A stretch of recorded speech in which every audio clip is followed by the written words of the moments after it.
Hello hi नमस्कार जय माँ भैरवी जय माँ लक्ष्मी समस्त को एमती घंट बढ़े रखिता भल रुहतु सुस्थ रुहतु थे बोली मोर आशा आम मैंने भी भलरे अच्छु कि मत थंडा हो मत थंडा पुओ को थंडा दिज जाक थंडा हो आज ब्लॉगटा ये स्टार्ट कर आशा कर समस्ते भल थे। आज हूँ मार्गशीर मासर सेकेंड गुरुवार वर्षा वर्षा पूरा 2 दिन है वर्षा चलता झुटी माने घरे दे चिता किंतु बाहर दे हेलानी एटा मु सकाळु आसिकी सकाळु गाधेकी मुरुज पकई देछि बाहर 2 दिन है बहुत जोर वर्षा चलता वर्षा जमा छालानी सीजन चेंज है ठंडा हो गला।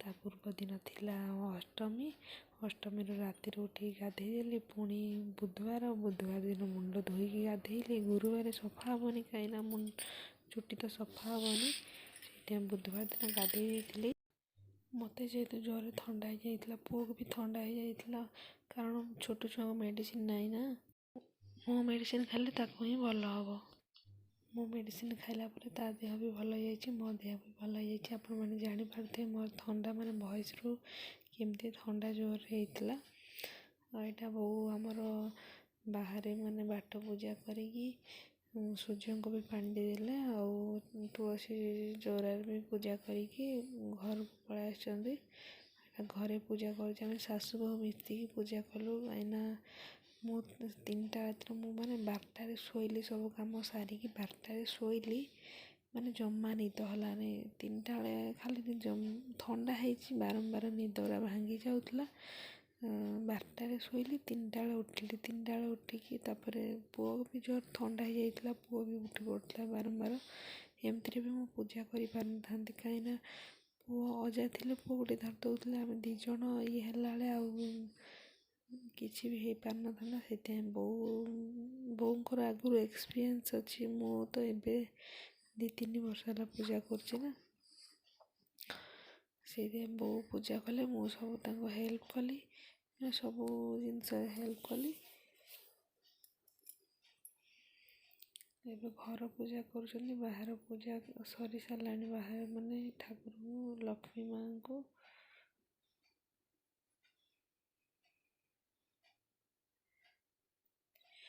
अष्टमी जाई नथिला आर पाली फास्ट पालीटा आम मुरुजरे झुटी चिता पकई आईरा चाउल चूना पकाई आम पटे तेरा द्वितीय पाली द्वितीय मार्गशीर मासर माणबसार द्वितीय पाली बालेश्वर साइड आउ को पटे मु देखुची माने तृतीय पाली तंकर माने कार्तिक मासटू से कार्तिक मास लास्ट से धरुंच तृतीय पाली हो गला आमर भी द्वितीय पाली चली आमर एथर माने फास्ट अष्टमी जाई नथिला बोली माण बसी नथिला आमर एथर माण बसी किंतु छोट माणटा से देखा जाऊनी मोबाइल रे पितल माण छोट माण आपण मैंने देखिपारे मो माँ माने माँ को केते सुंदर रे सजा है माँ देखा जाऊना कि माँ भितर माने बहुत सुंदर सजा जाइए माँ को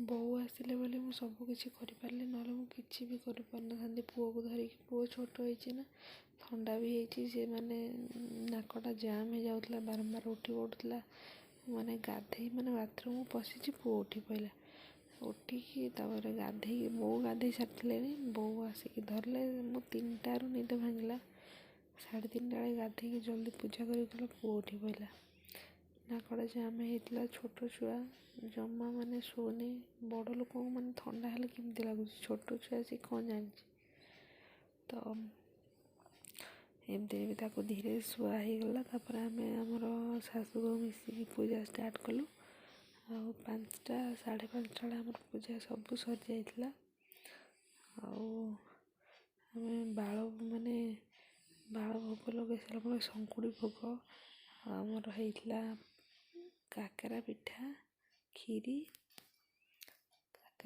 କ୍ଷୀରିରେ ପୂଜା କରିଦେଇଥିଲୁ। ଆଉ ଆରଥର ତ ମୁଁ ଫାଷ୍ଟ ପାଳି ଯେଉଁ ପାଳି ମୁଁ ଖାଲି ଫଳ ଭୋଗ କରିଥିଲି ଆଉ ଚକୁଳି ତରକାରୀ।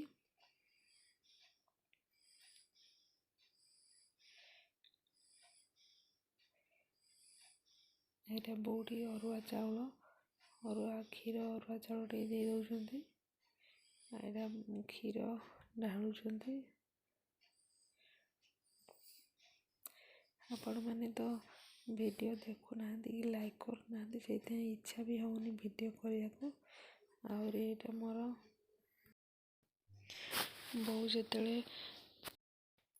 ବୋଉ ଯେତେବେଳେ ଦିଅରଙ୍କୁ ଧୂପ ଦିଅନ୍ତି ନା ସବୁବେଳେ ମାନେ କାନ୍ଦନ୍ତି, କାହିଁକିନା ସିଏ ମୋତେ ଧୂପ ଦେଇଥାନ୍ତା, ମାନେ ସିଏ ମାନେ ଡେଥ୍ ହେଇଗଲେ ବୋଲି ସବୁବେଳେ ଫଟୋକୁ ଦେଖିକି ସବୁବେଳେ କାନ୍ଦନ୍ତି ବୋଉ। ତାଙ୍କର ଅକାଳରେ ସିନା ମୃତ୍ୟୁ ହେଇଗଲା, ହେଲେ ସେମାନେ ବହୁତ ଭଲ, ଗୁରୁବାର ଆସିଲେ ବହୁତ ଚିତା ପକେଇ ଦିଅନ୍ତି, ହେଲ୍ପ କରନ୍ତି। ଆଉ ସବୁ କାମରେ ପିଠା ବି ଗଢ଼ିବାରେ ମାନେ ସବୁ କାମରେ ହେଲ୍ପ କରନ୍ତି। ବୋଉ ଫଟୋ ଦେଖି ବହୁତ କାନ୍ଦିଲେ। ମୋତେ ସେ ଧୂପ ଦେଇଥାନ୍ତା, ମୁଁ ତାକୁ ଏବେ ଧୂପ ଦେଉଛି, ସେଥିପାଇଁ ସେ ଧୂପ ଦେବାକୁ ମାନେ ଇଚ୍ଛା ବି କରୁନାହାନ୍ତି। ଆସିଛେ ଦିନେ ମାନେ ଯିବା ତ ଦିନେ, କିନ୍ତୁ ଯେଉଁ ଟାଇମ୍ରେ ଯିବା କଥା ସେଇ ଟାଇମ୍ରେ ଗଲେ ଠିକ୍। ସେ ଭଗବାନଙ୍କ ଇଚ୍ଛା, ଯାହା ବି ଭଗବାନ ଚାହିଁବେ ଆମେ ଆଉ କ'ଣ କରିପାରିବା। ଏଠି ମୁଁ ପୁରୀ କରିବି ବୋଲି ଅଟା ଚକଟି ନେଇଛି। ଆଉ ପିଠା ତ ବୋଉ ମାନେ ଆଜି ମୁଁ ପରଫେକ୍ଟ ମାନେ ପିଠା କରି ଜାଣିଲି, ମାନେ ଭାଗ ମାପଟା ମାନେ ପିଠାର ଠିକ୍ ଜାଣିଲି। ଆଉ ପିଠା ବି ଭଲ ମାନେ ଗଢ଼ିଲି, ନିଜେ ସବୁ କଲି ଠିକ୍ ଟାଇମ୍କୁ। ସକାଳୁ ପୁଅ ଉଠି ପଇଲା, ପିଠା ତ ବୋଉ ସେପଟେ ମୁଁ ଦେଇଥିଲି, ବୋଉ ଗଢ଼ୁଥିଲେ। ଆଉ ପୁଅ ତ ଉଠି ପଇଲା ଠିକ୍ ଟାଇମ୍କୁ ସକାଳୁ। ସେଇଥିପାଇଁ ମୋ ପୁଅଙ୍କୁ ମାନେ ଆଗ ଟିକେ ଅଟା ଚକଟି ନେଇଛି। ଆଉ ବି ମଟର ବି ବତୁରେଇ ଦେଇଥିଲି କାଲି, ମାନେ ତରକାରୀ କରିବି ବୋଲି। ଦେଖିଲା ଠିକ୍ ଟାଇମ୍କୁ ମାନେ କ୍ଷୀରି ଆଉ ପିଠା ହେଇସାରିଛି। ମୁଁ ଯେତେବେଳେ ତରକାରୀ କରିବି, ପୁରୀ ଛାଣିବି କହିଲା ବେଳେ ମାନେ କଢ଼େଇ ବସିଛି ଆଉ ପ୍ରେସର୍ ବସିଛି, ତରକାରୀ କରିବି କହିଲା ବେଳେ ମାନେ ଗ୍ୟାସ୍ ସରିଗଲା। ଠିକ୍ ଟାଇମ୍କୁ ହିଁ ଗ୍ୟାସ୍ ସରିଗଲା। ଆମର ପୂଜା ତ ସରିସାରିଲାଣି, ହେଲେ ଏଇଟା ମୋର ହେଉଥିଲା କ୍ଷୀରି ଆଉ ପିଠା ସବୁ ଭୋଗ ଲଗା ହେଉଥିଲା ଏଇ ଟାଇମ୍ରେ।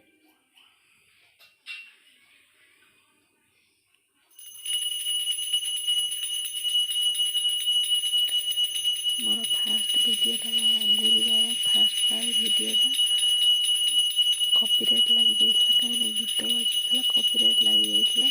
ସେଥିପାଇଁ ମୁଁ ଡିଲିଟ୍ କରିଦେଇଥିଲି। ଆପଣମାନଙ୍କ ସପୋର୍ଟ ଥିଲେ ମୁଁ ଆଗକୁ ଯାଇପାରିବି। ଭିଡ଼ିଓରେ ଭିୟୁ ଆସୁନି, ଲାଇକ୍ ଆସୁନି। ବହୁତ ବ୍ୟସ୍ତ ଭିତରେ ଛୁଆ ସମ୍ଭାଳିବା, ରୋଷେଇବାସ କରିକି ମାନେ ଆପଣମାନଙ୍କୁ ଭିଡ଼ିଓ ଦେଉଛି।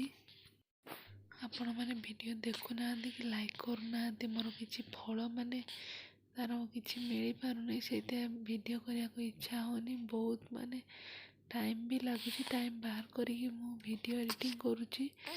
2 ଦିନ ଗଲା ପରେ ଭିଡ଼ିଓ ଏଡ଼ିଟିଂ ହେଲା, କାହିଁକିନା ଟାଇମ୍ ବି ନାହିଁ। ରୋଷେଇବାସ, ପୁଅ ଝିଅ କଥା ବୁଝିଲା ବେଳେ ମୁଣ୍ଡ ଖରାପ ହେଇଯାଉଛି। ଟାଇମ୍ ବାଜିଗଲାଣି 10:30। ଆଉ ମୁଁ ଏବେ ଖାଉଛି ପିଠା କ୍ଷୀରି। ଆଉ ଆଜି ଆମର ପୁରୀ ତରକାରୀ ହେବାର ଥିଲା, ଗ୍ୟାସ୍ ସରିଗଲା। ତ ପିଠା କ୍ଷୀରି ପୂଜା କରିବା ପାଇଁ ସବୁ କରାହେଇଥିଲା। ମୁଁ ପିଠା କ୍ଷୀରି ଖାଉଛି, ଚାଲନ୍ତୁ ଦେଖେଇବି ଆପଣମାନଙ୍କୁ। କ୍ଷୀରିଟା ଟିକେ ବହଳିଆ ହେଇଯାଇଛି, କାକରା ପିଠା। ଚାଲନ୍ତୁ ଖାଇବା। ରାନୀକୁ ଛାଡ଼ିକି ପଳେଇ ଆସିଛି ଅଙ୍ଗନବାଡ଼ିରେ।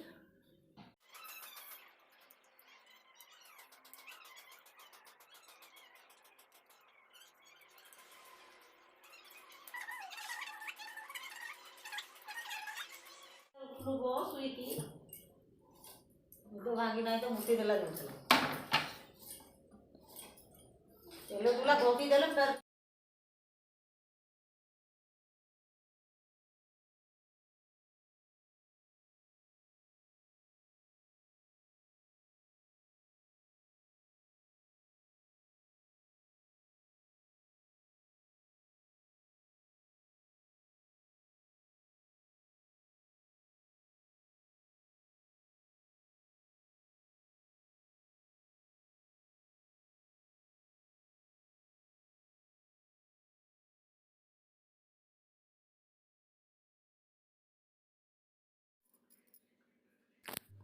Hello friends, good afternoon. एबे टाइम बाजी जाइए गोटे। एटा घांट तरकारी सजन शाग भजा, डाली मुग डाली भात, पापड़ बन मूला टमाटो खटा। बो कहले खटा बनवाक अरुआ भात खाइबे बोली खटा बनई।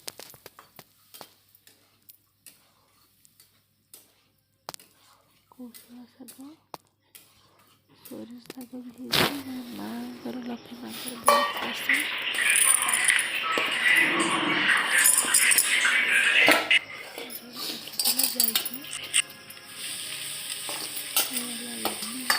इवनिंग टाइम जो रखी आलू मटर तरकारी बिना पियाज रसुण कर